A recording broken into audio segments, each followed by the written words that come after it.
2000년대 들어서면서 우리나라는 기독교 후기 시대로 들어섰습니다. 기독교가 한 나라의 제도나 사회, 경제, 교육 등 국민의 삶에 강력한 영향력을 행사하면서 국가 위에 군림하거나 최소한 국가와 밀월 관계를 유지하던 기독교 시기가 지났다는 것입니다. 유럽은 18세기의 시민혁명으로 정치와 종교가 분리되었고, 경제는 오직 시장 논리로만 움직이고 사회의 전 분야가 기독교적 가치관을 떠나게 되었습니다. 미국은 건국 이후에 1960년대까지 200년 동안 기독교 시대를 누리다가 포스트 모더니즘의 영향으로 기독교 후기 시대로 들어갔습니다. 1962년에 공립학교에서 주기도문 암송이 금지된 것이 결정적 사건입니다. 한국 사회는 원래 세속국가인데다가 기독교가 다수인 적이 없었기 때문에 서구 같은 형태의 기독교 시대였던 적은 없습니다. 그러나 한국교회는 해방 이후에 1980년대까지 국가와 밀월 관계를 유지하면서 큰 영향력을 발휘했기 때문에 일부 학자들은 유사 기독교 시대라고 말합니다. 한국교회는 구한말 시대에 서구의 근대 문명을 받아들이고 양반과 천민이라는 신분 제도를 철폐하면서 계몽의 선두로 백성들의 희망이 되었습니다. 해방 이후에는 반공과 산업화가 국가 재건의 과제였는데 한국교회가 적극적으로 지지하며 사회의 기둥 역할을 했습니다. 실제로 13명의 대통령 가운데 개신교 출신이 4명이나 됩니다. 그러나 1990년대 들어서면서 반미 정서가 생기고 반공을 통치 이념으로 삼던 정권과 싸우던 운동권 세력이 기득권층을 형성하기 시작했습니다. 그리고 세속화가 한국 사회에 들어오면서 한국은 기독교 후기 시대를 경험하고 있습니다. 기독교 후기 시대가 되는데 유럽은 1400년 걸렸고 미국은 200년 걸렸는데 한국은 채 100년도 걸리지 않았습니다. 그러면 기독교 후기 시대에는 어떤 특징이 있을까요? 서구 학자들은 이렇게 설명합니다. 사회 중심에 있었던 교회와 교회의 스토리가 주변으로 밀려난다. 둘째, 사회 속에서 편안함을 누리던 그리스도인들이 다원화된 사회 속에서 소수를 느끼며 편안함을 더 이상 느끼지 못한다. 셋째, 기독교 후기 시대의 현대인들은 기독교는 여러 세계관 중에 하나이며 웬만해서는 기독교 진리를 받아들이려 하지 않고 증거를 보여줄 것을 요구한다. 그러면 이런 기독교 후기 시대에 그리스도인들이 어떻게 해야 되느냐? 이미 기독교 후기 시대를 경험한 서구 학자들은 3가지 대안을 제시했습니다. 첫째, 사회를 통제하려 하지 말고 복음의 증인으로 영향력을 행사하라. 둘째, 종교들이 이렇게 경쟁을 하고 있기 때문에 현상 유지하기보다는 적극적인 선교적 삶을 살아야 된다. 셋째, 제도적 기관으로서의 역할도 중요하지만 교회는 강력한 생명운동과 구원운동을 벌여야 된다. 한마디로 요약하자면 포스트 크리스턴덤 시대에 기독교 후기 시대에 하나님의 백성들은 생명과 구원을 최고의 가치로 여기며 진리의 증인으로서 적극적인 선교적 삶을 살아야 한다. 이렇게 정의해 볼 수 있습니다. 그럼 어떻게 해야 복음의 증인으로서의 역할, 진리의 증인으로서의 역할을 할 수 있을까? 다른 이들이 기독교 진리가 무엇인지 알게 하려면 그 진리에 우리가 목숨을 걸어야 됩니다. 한 사람이 무엇에 목숨을 거는지를 봐야 그 사람이 믿는 진리가 무엇인지 알 수 있기 때문이죠. 예를 들어 돈 버는 일에 목숨을 바친다면 그 사람에게는 돈이 진리입니다. 그러기에 기독교 후기 시대에서 세상은 그리스도인들에게 어떤 가치와 신념에 목숨을 거는지 알고 싶어하고 실제로 그것을 위해 목숨을 걸고 죽을 수 있는지를 우리에게 묻고 있습니다. 사랑하는 성도 여러분, 기독교 진리가 뭐죠? 십자가에 달리신 그리스도만이 우리의 유일한 길이요 진리요 생명이라는 거 아닙니까? 그 장차 주님이 심판주로 오셔서 믿는 자들에게는 영생을, 불신자들에게는 영원한 멸망을 선포하실 것이라는 거 아닙니까? 그냥 우리가 이 진리에 어느 정도까지 목숨을 걸고 순종해야 세상 사람들이 이 진리를 알아줄까요? 그리스도는 죽기까지 순종하셨습니다. 하나님을 기쁘시게 할 만한 순종은 이 순종밖에 없음을 주님이 우리에게 보여주셨는데, 아쉽게도 현대교회는 절대적 순종의 모습이 약해지고 있습니다. 아니, 순종이라는 단어 자체도 싫어합니다. 이건 주례를 서보면 금방 압니다. 이전에는 신랑 신부가 주례사를 다소곳이 듣기만 했는데, 요새 커플들은 주례사 중에 서로 쳐다보고 웃고 귓속말까지 합니다. 제가 이제 에베소 5장 24절 본문을 가지고 아내들도 범사에 남편에게 복종할지라 라고 권면하면, 이전에는 그냥 아무 표정 없이 듣고 지나갔는데 요새 신부들은 저를 빤히 쳐다봅니다. 아니, 어떻게 남편에게 복종을 하라고 하는 거예요? 라는 표정을 제가 얼굴에서 읽게 만듭니다. 그럼 제가 이제 앞에 5장 18절에서 21절에 보면 성령 충만의 4가지 결과가 나오는데, 맨 마지막에 그리스도를 경외함으로 피차 복종하라가 나온다. 그러니까 남편이 아내에게, 아내가 남편에게 피차 복종하는 게 더 큰 원리고, 그 안에서 아내는 남편에게 복종하고 남편은 아내를 자기 목숨을 내어주지 사랑해야 된다. 그러면 그때서야 신부가 웃으면서 고개를 끄덕여요. 이렇게. 이런 신부가 한둘이 아닙니다. 요사이는 신부 눈치 보여서 주례사도 마음대로 못합니다. 이렇게 복종이라는 단어가 가정과 교회에서 점차 잃어버린 영적 유산이 되고 있습니다. 이런 상태에 대해서 미국 복음주의 리더인 짐 월리스 목사님은 이렇게 말합니다. 현대 교회의 크나큰 비극은 믿음으로 부름을 받은 사람은 많은데 순종으로 부름을 받은 사람은 적다는 점이다. 오늘 우리는 열왕기상 13장 본문을 통해 하나님께서 어느 정도까지 우리에게 순종을 요구하시는지, 그리고 왜 순종을 요구하시는지 그 이유를 살펴보면서 절대 순종의 정신을 우리 모두 회복하는 은혜의 시간이 되시기를 바랍니다. 열왕기상 13장을 이해하려면 역사적 배경을 좀 살펴야 돼요. 솔로몬 이후 르호보암이 왕이 되었는데 왕국이 둘로 분열이 됩니다. 북방 이스라엘 왕은 여로보암이었는데, 백성들의 마음이 남쪽으로 쏠릴까 봐 3가지 조치를 취해요. 첫째는 예루살렘 순례를 막기 위해 북방 이스라엘의 남방 경계 근처인 베델에 사당, 그러니까 신전을 세웁니다. 베델은 야곱이 꿈을 꾼 곳이고, 그것은 하나님의 집이라는 것이고, 그것이 굉장히 중요한 역할을 했기 때문에 베델에 가서 3일마다 11조를 드리려무나 이렇게 호세아가 얘기한 걸 보면은 굉장히 중요한 장소고, 사실은 이스라엘 안에서 예루살렘과 거의 맞먹는 중요한 영적인 어떤 장소가 베델이거든요. 베델에다가 이제 신전을 세우고 사당을 세우고, 그리고는 레위 자손이 주로 예루살렘 성전 쪽으로 많이 붙어 있으니까 일반 사람으로 제사장을 삼고, 셋째, 장막절이 원래 7월 15일인데 8월 15일로 변경합니다. 이런 파격적인 조치를 취한 다음에 베델의 신전에서 단 옆에서 여로보암 왕이 분향을 하고 있었습니다.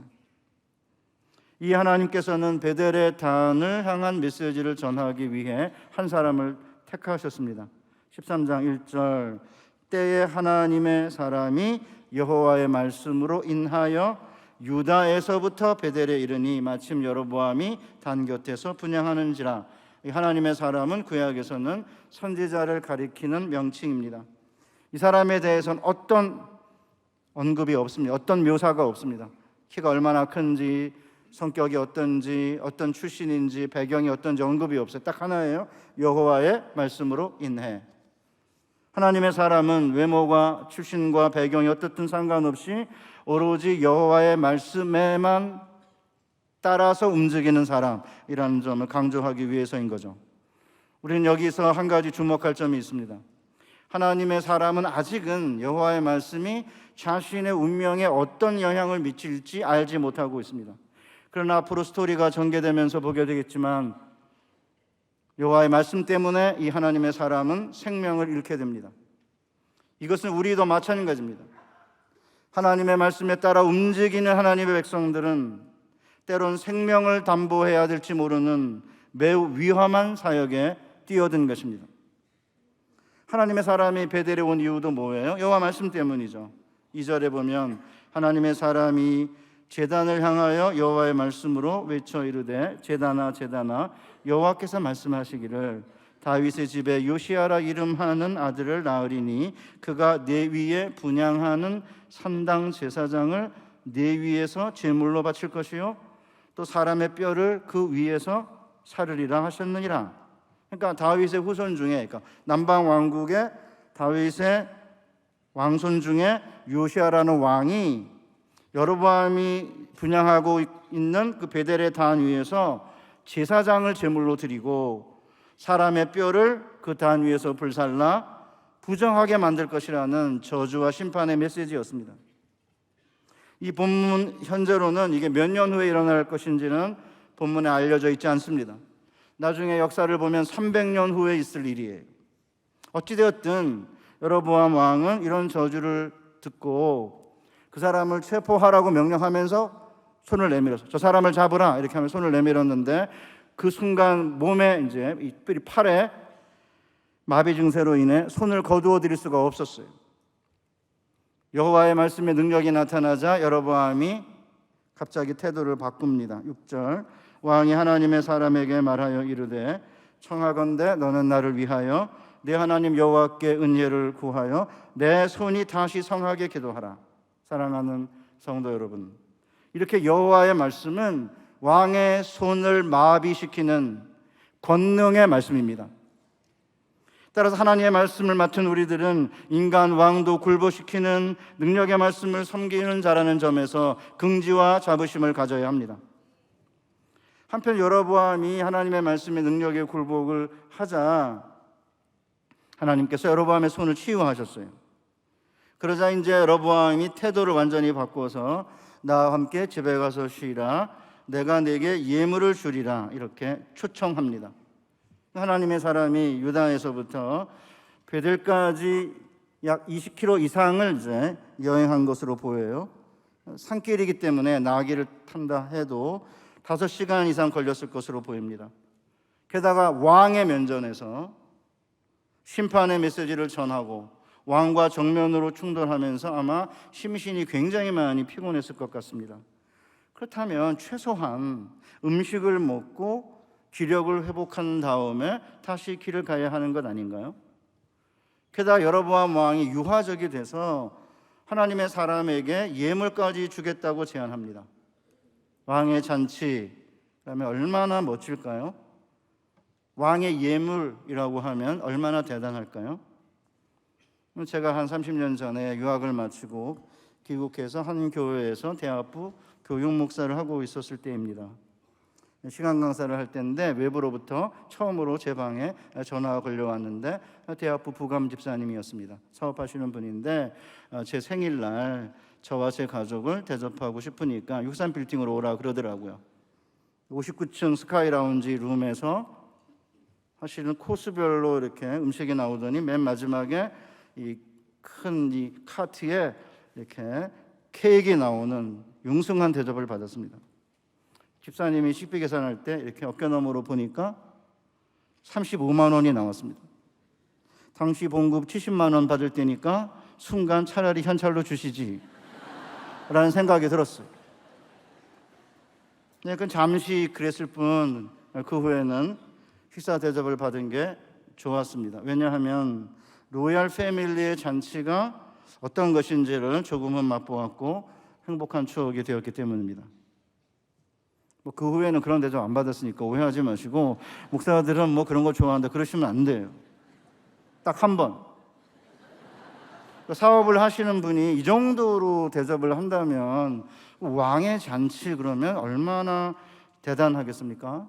여로보암 왕이 하나님의 말씀의 능력을 맛보고 유화적인 제스처를 취하고 있다면 왕의 잔치에 가서 먹고 마시면서 왕의 예물을 받는 거 괜찮지 않을까요? 그렇다면 하나님의 사람이 어떤 반응을 보일까요? 8절 9절 보면 하나님의 사람이 왕께 대답하되 왕께서 왕의 집 절반을 내게 준다 할지라도 나는 왕과 함께 들어가지도 아니하고 이곳에서는 떡도 먹지 아니하고 물도 마시지 아니하리니 이는 곧 여호와의 말씀이 내게 명령하여 이르시기를 떡도 먹지 말고 물도 마시지 말고 왔던 길로 돌아가지도 말라 하셨음이니이다. 그러니까 하나님의 사람은 왕의 집 절반을 준다 해도 왕의 잔치와 왕의 예물을 받을 수가 없다고 거부합니다. 그 이유가 뭐예요? 여호와의 말씀 때문이죠. 그러면 여호와께서 무엇 때문에 떡도 먹지 말고 물도 마시지 말고 왔던 길로 되돌아가지도 말라고 한 것입니까? 하나님의 사람이 전하는 하나님의 말씀의 신빙성 때문입니다. 본문에는 당장 이렇게 나와 있지 않지만 최소한 하나님의 사람이 전하는 메시지는 미래에 일어날 일이에요. 언제 일어날지 언급이 없습니다. 나중에 보면 300년이라서 그랬잖아요. 그러면 더더욱 미래에 일어날 하나님의 말씀은 믿기가 힘들어요. 듣는 사람들이 먼 미래에 일어날 일의 신빙성을 어떻게 확인하겠어요? 결국 그 메시지의 신빙성은 그 메시지를 전하는 사람의 신빙성에 달려 있는 것입니다. 그러니까 베델의 단을 저주하는 심판은 주전 930년이에요. 다윗의 집에 요시하라 이름하는 아들을 낳을 건데 이 사람이 이제 네 제단을 사실은 부정하게 만들 거다라고 했는데 열왕기하 22장 1절에 보면 요시야가 8살에 왕위에 올라요. 그게 640년이에요. 18년째 되던 해에 율법서를 발견하거든요. 그때가 622년이에요, 주전. 그리고 그 후에 이제 이 단을 사실은 부정하게 만든 거니까 300년 후에 있을 주요 심판의 메시지가 있었는데 거기에 뭐가 달라붙어 있냐면 지금 지켜야 될 명령이 붙어 있는 거예요. 떡도 먹지 말고 물도 마시지 말고 왔던 길로 되돌아가지도 말라. 이게 붙어 있는 거죠. 그러니까 하나님의 말씀의 신빙성은 어떻게 알 수 있어요? 하나님의 심판의 메시지에 딸려 있는 사소해 보이는 음식 금지 규정을 하나님의 사람이 지금 여기서 순종하느냐 순종하지 않느냐에 달려 있는 거죠. 그러니까 하나님의 사람의 신빙성을 확보하기 위해 떡도 먹지 말고 물도 마시지 말라는 음식 금지 명령을 주신 거예요. 그런데 하나님의 사람이 심지어는 왕의 잔치와 왕의 예물을 거절하면서까지 음식 금지 규정을 지금 여기서 지키는 모습에서 우리는 나중에 있을 하나님의 말씀의 신빙성을 확인할 수 있는 것입니다. 그러나 이런 음식 금지 규정은 인간적으로 볼 때는 가혹하기 그지없는 규정이에요. 원래 인간이 수고한 후에 이에 대한 대가로 먹고 마시는 것은 인간에게 주신 하나님의 선물입니다. 전도서 5장 19절에 보면 18절부터 볼까요? 사람이 하나님께서 그에게 주신 바 그 일평생에 먹고 마시며 해 아래에서 하는 모든 수고 중에서 낙을 보는 것이 선하고 아름다움을 내가 보았나니 그것이 그의 몫이로다. 또한 어떤 사람에게든지 하나님이 재물과 부요를 그에게 주사 능히 누리게 하시며 제 몫을 받아 수고함으로 즐거워하게 하신 것은 하나님의 선물이라. 전도서에서 하나님의 선물이라고 한 게 마타트라고 하는 단어인데 왕이 내가 예물을 주리라고 했을 때 똑같이 마타트예요. 그러니까 하나님의 사람은 수고한 다음에 먹고 마시는 거, 조금 낙을 누리는 거, 이거 하나님이 주신 선물인데 하나님의 말씀의 신빙성 때문에 하나님이 인간에게 허락하신 선물, 최소한 먹고 마시는 낙조차도 허락되지 않은 거죠. 세라이교회 부목을 하셨던 한 목사님이 저희 학교에 와서 간증을 하셨습니다. 토요일에 이제 설교 준비 때문에 바쁜데 한 권사님이 닭백숙을 해놨으니까 와서 식사하고 가라고 하셨다고 해요.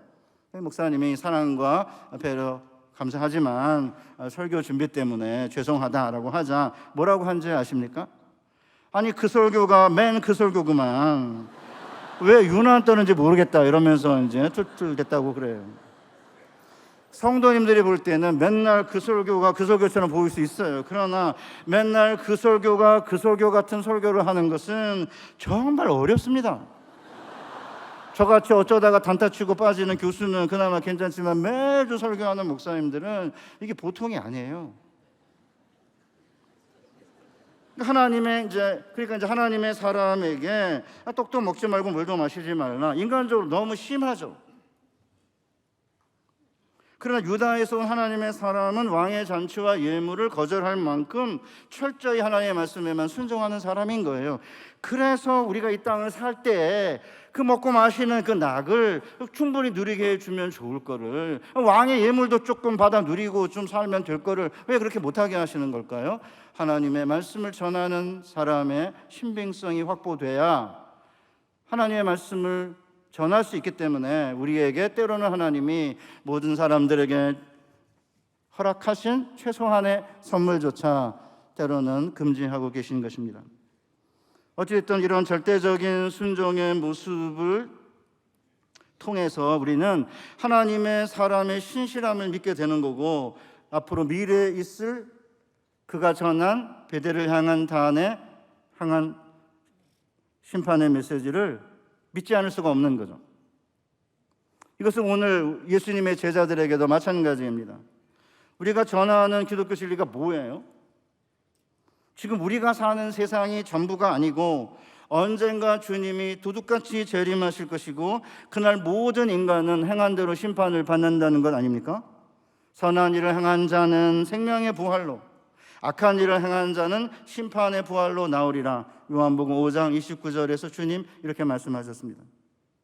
그런데 마치 우리가 이 세상이 전부인 양 먹고 마시는 것에 목숨을 걸고 이 땅에서 왕의 예물을 받고 재물을 쌓는 게 그것에 생명을 건다면 주님이 영광 중에 언젠가 재림하여 이 땅을 심판하실 것이라는 기독교 진리를 세상 사람들이 어떻게 믿을 수 있겠어요?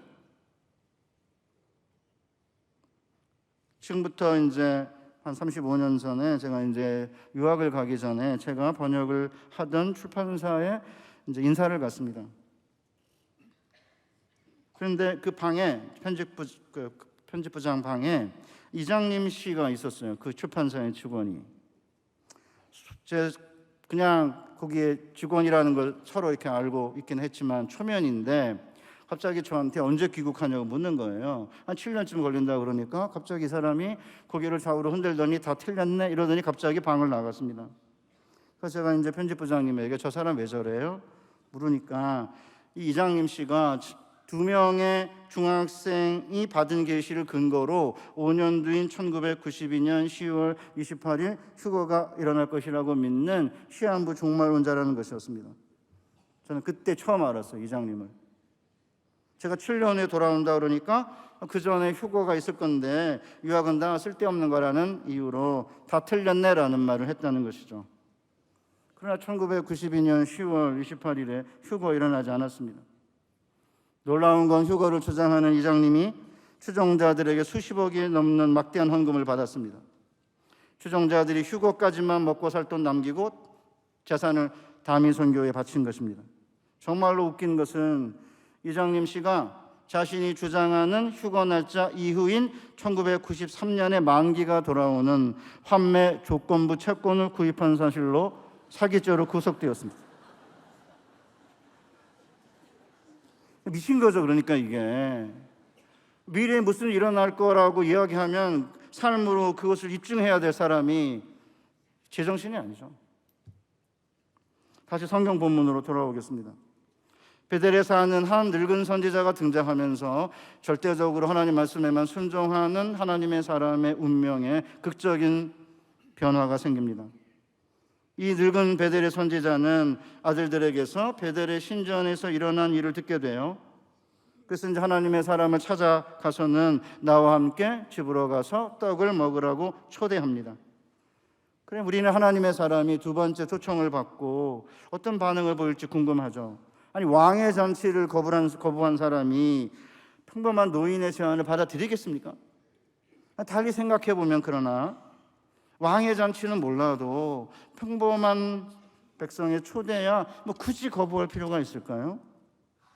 그런데 놀랍게도 하나님의 사람은 여러 왕의 제안을 거절할 때와 거의 동일한 언어로 늙은 이 사람의 제안을 거절합니다. 나는 그대와 함께 돌아가지도 못하겠고 그대와 함께 들어가지도 못하겠으며 내가 이곳에서 그대와 함께 떡도 먹지 아니하고 물도 마시지 아니하리니 이는 여호와의 말씀이 내게 이르시기를 내가 거기서 떡도 먹지 말고 물도 마시지 말며 내가 오던 길로 되돌아가지도 말라 하셨음이로다. 여기서도 핵심은 중앙에 여호와의 말씀이 딱 들어 있습니다. 유다에서 하나님의 사람은 하나님의 말씀이 아니면 움직이지 않는 절대적인 순종의 사람인 것입니다. 그러자 늙은 선지자가 방법을 달리합니다. 18절 그가 그 사람에게 이르되 나도 그대와 같은 선지자라. 천사가 여호와의 말씀으로 내게 이르기를 그를 네 집으로 데리고 들어가서 그에게 떡을 먹이고 물을 마시게 하라 하였느니라 하니 이는 그 사람을 속임이라. 늙은 선지자가 나도 그대와 같은 선지자다 이렇게 말해요. 우리를 가장 쉽게 무너뜨리는 사람이 누굽니까? 선배 그리스도인들이죠. 너만 그리스도인이냐? 나도 그리스도인이다. 뭐 그런 거 하나 가지고 꼭 그럴 필요 있냐? 사회생활 하려면 그것쯤이야 넘어갈 줄 알아야지. 이렇게 말하죠. 주로 똑같아요. 나도 그대와 같은 선지자다 이래놓고는 이제 여호와의 말씀에만 움직이는 사람임을 금방 간파한 늙은 선지자는 천사 운운하죠. 천사가 여호와의 말씀으로 내게 이르기를. 여호와의 말씀에다가 천사를 덧붙였어요. 그러니까 지금도 천사 운운하는 인간들은 조심하셔야 됩니다. 그리고는 이제 집으로 데리고 돌아가서 떡도 먹고 물도 마시라고 했다 이렇게 이야기를 한 거죠. 하나님의 사람이 이것을 어떻게 해석했는지 모르지만 성경 기자는 분명하게 이는 그를 속임이라고 못을 받고 있습니다. 과연 하나님의 말씀에만 순종하는 하나님의 사람은 선지자의 말에 어떤 반응을 보일까요? 19절에 보면 이에 그 사람이 저와 함께 돌아가서 그 집에서 떡을 먹으며 물을 마시니라. 왜 그러면 하나님의 사람이 속임에 넘어갔나요? 성경 기자는 그의 동기에 대해 언급하지 않습니다. 이게 핵심입니다. 늙은 선지자가 왜 속였는지도 동기가 안 나옵니다. 동기가 선하든 몰라서 그랬든 아무 상관없습니다. 하나님의 말씀에 순종하느냐 순종하지 않느냐가 중요한 것이기 때문에 전혀 언급을 안 하는 거예요. 아마도 유다에서 온 하나님의 사람은 여호와의 말씀이라는 늙은 선지자의 말에 넘어간 것으로 보입니다. 여호와의 말씀에 대한 순종이라고 생각하고 그렇게 한 것으로 보입니다. 그러면 늙은 선지자는 무엇 때문에 여호와의 말씀을 빙자하면서 하나님의 사람을 속이고 있는 걸까요? 본문에 안 나옵니다. 여로보암 산당 근처에 살면서 선지자 노릇을 하고 있는데 하나님 이름으로 한거하지 않은 걸 보니까 다소 신앙을 잃어버렸는지도 몰라요. 베델의 선지자로 베델의 단을 저주한 하나님의 사람의 예언이 거짓이기를 바랬는지도 몰라요. 베델에 사니까. 어찌됐든 하나님의 사람이 하나님의 말씀을 어기는 순간에 무슨 일이 벌어졌죠? 하나님의 말씀이요, 불순종한 하나님의 사람에게 안 임하고 그 전 하나님의 사람에게 임했는데 하나님의 사람을 속인 늙은 선지자에게 임해요. 21절 여호와의 말씀에 내가 여호와의 말씀을 어기며 내 하나님 여호와께서 내게 내리신 명령을 지키지 아니하고 돌아와서 여호와가 너더러 떡도 먹지 말고 물도 마시지 말라고 한 곳에서 떡을 먹고 물을 마셨으니 내 시체가 내 조상들의 묘실에 들어가지 못하리라. 이 심판의 메시지가 즉시에 실행돼요. 하나님의 말씀은요, 하나님이 원하시는 사람을 택해서 움직이는 거예요. 이 사람은 속였는데 왜 하나님의 말씀이 이리로 임합니까? 여기가 순종 안 했기 때문에 하나님의 말씀이 여리로 안 임하고 이리로 임하는 거예요. 이에 그 사람이 가더니 사자가 길에서 그를 만나 물어 죽이매 그의 시체가 길에 버린 바 되니 나귀는 그 곁에 서 있고 사자도 그 시체 곁에 서 있더라.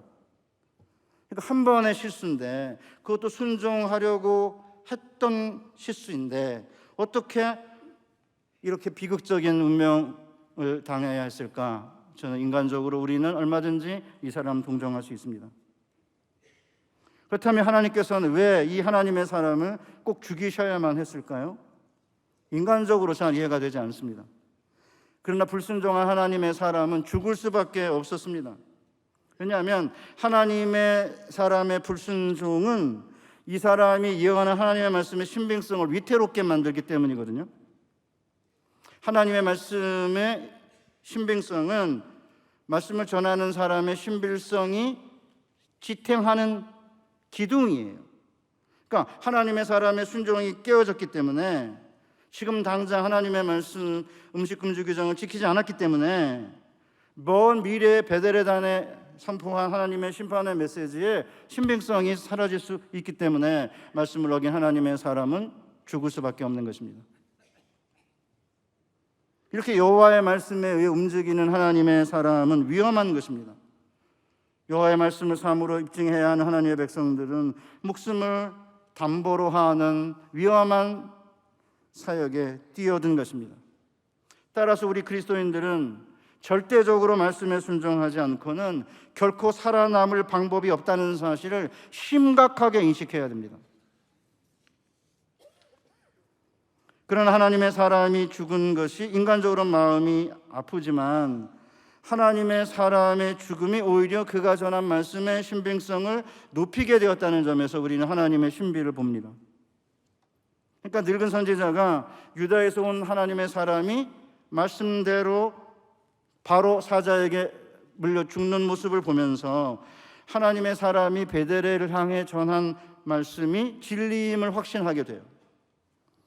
유다에서 온 하나님의 사람의 삶과 죽음은 베델의 늙은 선지자에게는 하나님의 말씀의 신빙성과 능력을 보여주는 살아있는 모델이 된 것입니다. 그래서 이제 이 베델의 선지자가 자식들에게 내가 죽거든 하나님의 사람을 장사한 묘실에 나를 장사하되 내 뼈를 그의 뼈 곁에 두라고 부탁한 거죠. 그리고는 32절에 그가 여호와의 말씀으로 베델에 있는 단을 향하고 또 사마리아 성읍들에 있는 모든 산당을 향하여 외쳐 말한 것이 반드시 이룰 것임이니라고 베델의 선지자가 선포해요. 그러니까 베델에 살면서 약간은 타락한 것으로 보이는 선지자는 하나님의 사람이 불순종하다가 그 자리에서 죽는 모습을 보고 회개하는 모습을 보입니다. 이제 유다에서 온 하나님의 사람과 베델의 늙은 선지자가 하나님의 말씀의 신빙성을 드러내는 형제 선지자가 된 거죠. 사랑하는 성도 여러분, 비록 우리가 하나님의 말씀에 순종하는 것으로 잘못 알고 행하다가 결국은 불순종하여 죽는다고 해도 우리의 죽음이 다른 사람을 회개하게 만들 수 있다는 데 희망이 있는 거예요. 종종 하나님은 하나님의 백성들 가운데 신실한 종들을 때로는 선교지에서 때로는 우리나라에서 갑자기 데려가시거든요. 절대적으로 순종하는데 때로는 실수했는지도 모르지만 실수한 경우도 마찬가지고 그렇지 않은 경우에도 왜 이렇게 절대적으로 순종하는 하나님의 사람들을 데려갈까? 순종하지 않고 약간 타락해 있는 늙은 선지자들에게 하나님이 경고하고 있는 거죠. 그럼 우리가 그런 모습을 보면서 우리가 스스로 우리의 삶을 돌아보고 회개하지 않습니까? 저는 이제 내년 2월이 문태라 65세거든요. 그 옛날에는 막 젊은 선지자 막 이렇게 난리치다가 요새는 이렇게 늙은이 나오면 갑자기 내 나이가 지금 이게 늙은으로 들어가고 있구나 이래가지고 이제 저를 확실히 돌아보게 돼요. 사랑하는 성도 여러분, 어찌됐든 우리는 하나님의 말씀의 승리의 행진에 초청을 받은 거예요.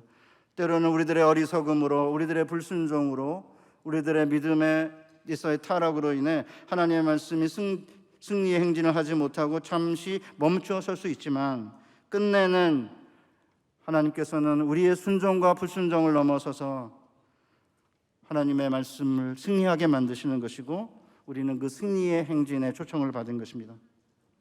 따라서 성경 기자와 베델의 선지자는 유다에서 온 하나님의 사람이 죽은 후에도 26절과 29절과 31절에 보면 뭐라고 하냐면 하나님의 사람이라고 말해요.